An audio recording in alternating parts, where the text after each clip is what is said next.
बिस्मिल्लाहिर्रहमानिर्रहीम। अस्सलाम वालेकुम नाज़रीन, आप देख रहे हैं कैपिटल वन टीवी जो कि हमारा डिजिटल प्लेटफॉर्म है। मैं हूं नबी सती और बात करेंगे कि इस वक्त तीन मेजर जो न्यूज़ हैं वो आपसे शेयर करेंगे। एक तो ये है कि एक नई जो सियासी पार्टी जो है वो लाई जा रही है और ज़रा ये भी बता रहे हैं कि तहरीक इंसाफ को एक बड़ा डंट डालने के लिए यानी सियासी पार्टी का जो नाम है वो मुस्लिम लीग जिन्ना रखने की बात की जा रही है। उसमें क्या रोल होगा जहांगीर खान तरीन का, अलीम ख़ान का, एजाज़ुल हक़ का, चौधरी निसार का, चौधरी सरवर का, ये मैं आपसे शेयर करूँगा।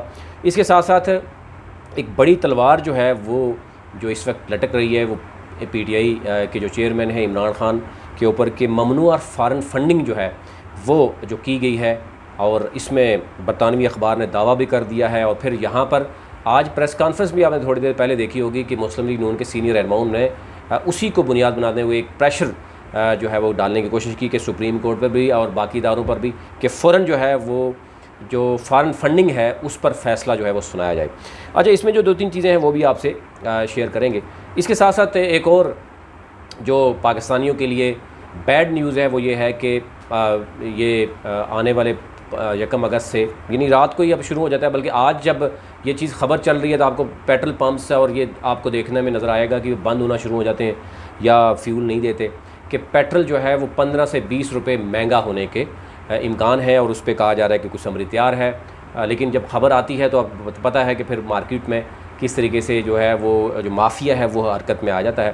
तो वो एक बैड न्यूज़ है कि ना सिर्फ पेट्रोल बल्कि बहुत सी ऐसी जो आयल्स हैं वो महंगे हो रहे हैं, जिसमें मट्टी का तेल समेत बाकी जो आप देख रहे हैं कि गर्मियों में भी LPG इतनी महंगी है कि जो शायद सर्दियों में हुआ करती थी।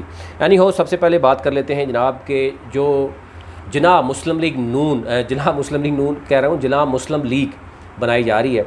पहले तो काफ लीग भी बनी है, नून लीग भी बनी है, फिर अब उसमें कोई शीन निकाल रहा है, कोई क्या कर रहा है, लेकिन अब एक जिन्ना के नाम से बनाई जा रही है। इसमें कोई कह रहा है कि जिन्ना मतलब जहांगीर खान तरीन होगी, इसमें चौधरी निसार अली ख़ान है, इसमें नून लाहौर से ज़ईम कादरी हैं, इसमें सिंध से भी कोई तगड़े लोग हैं, इसमें KPK से भी जो मुनखरिफ थे PTI के उसमें बड़े लोग शामिल हैं। क्योंकि ये उस वक़्त ये ज़ोर पकड़ गई जब जहांगीर खान तरीन, अलीम ख़ान ग्रुप, इसी तरह चौधरी सरवर बिल्कुल कार्नर हो गए। और जो ज़िमनी इलेक्शन हुआ आपने देखा होगा कि जहांगीर खान तरीन और अलीम ख़ान ख़ुद भी इलेक्शन नहीं लड़े। अब आगे की हिकमत अमली होगी कि तहरीक इंसाफ को किस तरीके से जो है वो डंट डाला जाए, तहरीक इंसाफ को किस तरीके से टैकल किया जाए। और आप समझते हैं पंजाब सबसे बड़ा सूबा है, 12 करोड़ आबादी का सूबा है, तो यहाँ पर बड़े तगड़े तगड़े लोग बैठे हुए हैं और ख़ामोश बैठे हुए हैं। एजाज़ुल हक़, अब ये वो चीज़ें हैं जो अब डिस्कस हो रही हैं। और ये भी कहा जा रहा है कि पिंडी से अप्रूवल होने के बाद अब बहुत से लोगों तक ये बात पहुँच चुकी है कि ठीक है लेट्स ज्वाइन और इसको एक सरप्राइज़ दें।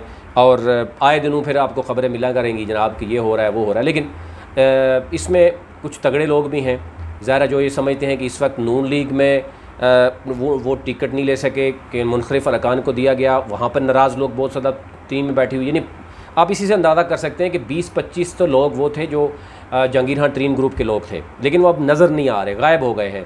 अगर जिनको टिकट दिया गया वो हार गए, वो भी परेशान है कि अगली दफ़ा टिकट किसी और को दिया जाएगा। और जिनको टिकट नहीं दिया गया, जो इससे पहले इलेक्शन लड़े हैं, वो भी नून लीग के ऐसे लोग हैं कि वो भी परेशान हैं। तो यूँ हर हलके में एटलीस्ट जो बताया जा रहा है कि 60 ऐसे हलके हैं इस पंजाब में जिन पर इस वक्त जहांगीर खान तरीन, अलीम ख़ान, चौधरी निसार अली ख़ान या एजाज़ुल हक़ या ज़ईम कादरी जैसे जो लोग, जिससे हो रहा है कि ये लोग चौधरी सरवर जो है इनके ग्रुप के लोग हैं जो हर जगह पे डंट डाल सकते हैं। और इसमें कुछ इवन कहा जा रहा है कि पीपल्स पार्टी के भी कुछ लोग हैं जो नाराज़ हैं, अब वो इस पूरे खेल में शामिल हो सकते हैं। और जहांगीर खान तरीन जनूबी पंजाब में एक बहुत बड़ा जो है वो ग्रुप खड़ा कर सकते हैं। फिर इसी तरीके से वो KPK में की बात की जा रही है कि वहाँ पर भी कुछ उनके लोग हैं, हज़ारा में और इवन सिंध में भी, कि जो PTI से भी नाराज़ हैं, जो नून लीग और पीपल्स पार्टी में भी समझते हैं कि उनकी जगह नहीं है। तो मुस्लिम लीग जिन्ना अगर बनती है तो अगर ये तगड़ा ग्रुप आता है जो फाइनेंस भी करेगा तो डेफिनेटली इसमें वो आजमाए जाएंगे। और अगर ये भी कहा जा रहा है कि अगर उसमें इस्टेब्लिशमेंट ने थोड़ा सा भी कुछ परसेंटेज डाल दी तो डेफिनेटली फिर मामलात जो है वो मज़ीद भी हो सकते हैं।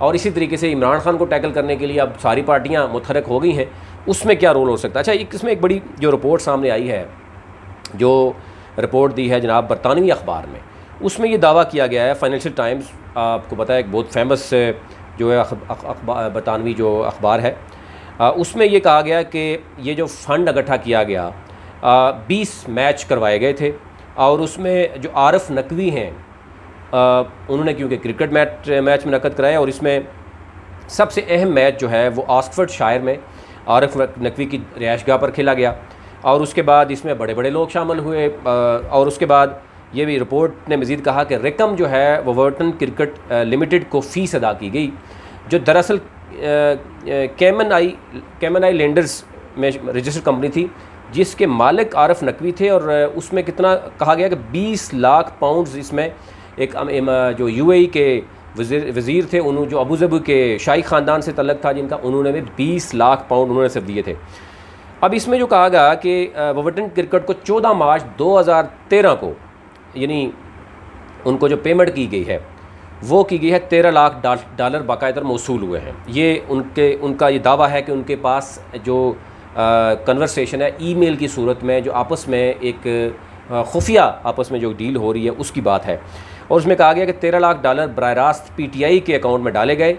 और फिर क्या हुआ कि ये एक पाकिस्तान में यानी सियासी जमातों के लिए फ़ॉरेन फंडिंग पर पाबंदी आयद है, लेकिन ये क्योंकि एक शख्स ने नहीं दी, एक कंपनी के थ्रू आई है, और जिस पर ज़ाहिर एक वाज़े है कि कंपनी के थ्रू फ़ॉरेन फंडिंग आना ज़ाहिर है वो एक ममनूआ फंडिंग होती है। अब इसमें 2013 में जो शेख नयान मुबारक ने कहा कि वोवर्टन क्रिकेट की टीम के लिए $20 लाख उन्होंने दिए, और $20 लाख के आने के 6 दिन के बाद $12 लाख 2 किस्तों में पाकिस्तान मुंतकिल किए गए।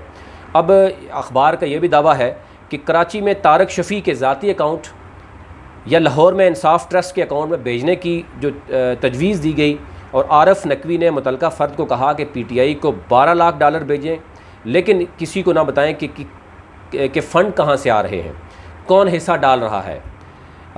मज़ीद दावा किया गया अखबार की तरफ से कि शेख नयान ने तबसरे की दरख्वास्तों का जवाब नहीं दिया, लेकिन ये तस्दीक हो गई है कि तारक शफ़ी ने पीटीआई को चंदा दिया है। ये ओवरऑल है, और ये $13 लाख की कहा जा रहा है कि बराह रास्त पीटीआई को फंडिंग हुई है। ये यानी जो डिटेल बताई जा रही है इससे पहले भी ये हो रही है, लेकिन इसमें 2-3 तरह की राय है। कुछ एक्सपर्ट ये समझते हैं कि फ़ॉरेन फंडिंग है, और इसमें जो कानून है वो क्लियर है कि जनाब पार्टी का जो फ़ंड है वो ज़ब्त होता है, इसके अलावा कुछ भी नहीं है। लेकिन कुछ ज़रा ये भी कहते हैं कि नहीं, उसमें पार्टी का जो चेयरमैन होता है उसको जो है वो बड़ी सज़ा मिल सकती है। पार्टी जो है वो इलेक्शन कमीशन में उसको मुअत्तल किया जा सकता है, या जो भी उसको जो है वो ख़त्म भी किया जा सकता है। तो एनी हाउ ये चीज़ें तो अब आएंगी, प्रेशर बन रहा है और चीज़ें देखी जा रही हैं। अब आ जाते हैं दूसरी तरफ कि पेट्रोलियम मसनूआत महंगी क्यों की जा रही हैं, और ज़ाहिर है जिस तरीके से डॉलर बढ़ रहा है। अब डॉलर आपने देखा होगा ओपन मार्केट में जो बताई जा रही है कि 245-50 तक पहुंच गया है, और डेफिनेटली उसका डायरेक्टली इफ़ेक्ट जब आप ऑयल इंपोर्ट करते हैं, तो ऑयल आप डॉलर्स में करते हैं, तो अगर वो डॉलर 140 का हो तो कुछ और फ़र्क होगा, और अगर 250 का हो तो डेफिनेटली फिर और फ़र्क पड़ता है।